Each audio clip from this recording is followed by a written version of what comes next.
So, can we have a healthy home and a healthy life in spite of all the flus and viruses in today's world? Hi, I'm Bruce Boyce from Homes and Life, affiliated with homesandlife.com. Please remember to click on the subscribe button if you like this video. Well, I'm not a doctor, I'm not a scientist, so I can't make any medical claims or promises. But what I can do, and what you can do also, is apply some logic and reason to some of the things that are known in today's world. There seems to be much fear and uncertainty these days due to a proclaimed pandemic, which will change the way our world operates for years to come. The situation is not helped by all the conflicting news that we receive. We're in the age of information, but too much information may not be all that good. We can hear comments from doctors and comments from scientists and then comments from other professionals. And guess what? These people cannot agree on the information that they're providing. So let's work on things that we do know, okay? Many people today are trying to boost their immune systems so that they will not contract a virus. Some professionals say that doesn't work. You can't boost your immune system. But doesn't it stand to reason that if people with weakened immune systems stand a greater chance of catching a virus, that a healthy immune system will stand a lesser chance of catching a virus, or at least a better chance of fighting that virus? So the question is, what can we do to help our immune systems? So first, let's look at things that can weaken or harm our body's defenses. With self-isolation, we do minimize the possibilities of transferring a virus, but we do also increase other health risks. It's a well-known fact, well documented, that indoor air quality is 2 to 5 times worse than the outdoor air. So what makes the indoor air so bad? Well, many things contribute to poor quality. Just some of them are cooking fumes from cooking with oils and fats, dust mites, pet hair, personal care products, cleaning products, volatile organic compounds or VOCs from paint, mold, dirty air ducts, scented candles and air fresheners. I could spend a lot of time going into the particulars of each of these potential pollutants, but I'll leave that for you to do. What I'm going to do right now is just break these pollutants into 2 main categories. They're basically a dust or allergen type of a pollutant, or they're a chemical pollutant. Both of these stress our immune systems as our bodies work to counteract their influences.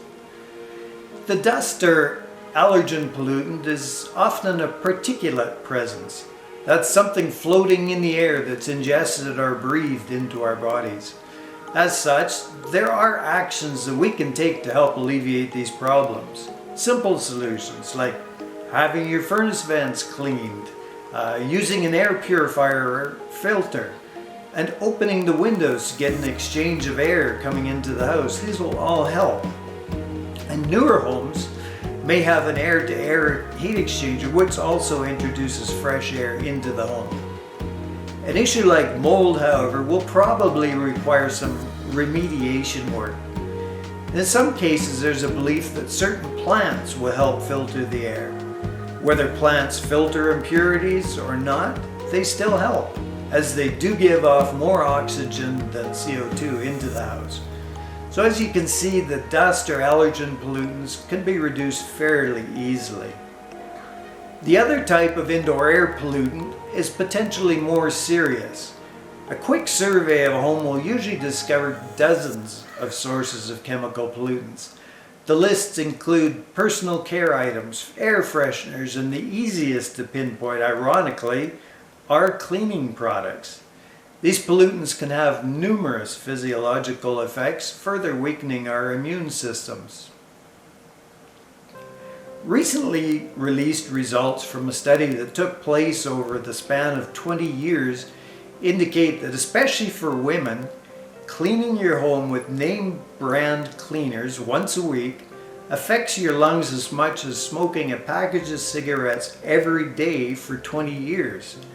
And this doesn't even address the possibility of health hazards from accidentally mixing cleaning products. So here we are, trying to clean our home to kill any viruses or bacteria, and we end up making ourselves sick or further weakening our immune systems. What I'll do is I'll include some links in the description down below, and if you'd like more details on the chemicals used in our home or a summary of the study that I mentioned, just go to that spot. So what can we do about chemicals? The simple answer is just change it over to effective but safe, environmentally friendly cleaning products. There are a number of products that are green products or environmentally friendly products, some more efficient than others. And that also goes for personal care items as well. But what else can we do? Let's look at some of the actions that we can take to help our bodies. While we're working at eliminating the pollutants in our home, we can also work on strengthening our bodies and our immune systems. Here are some of the actions that we can take.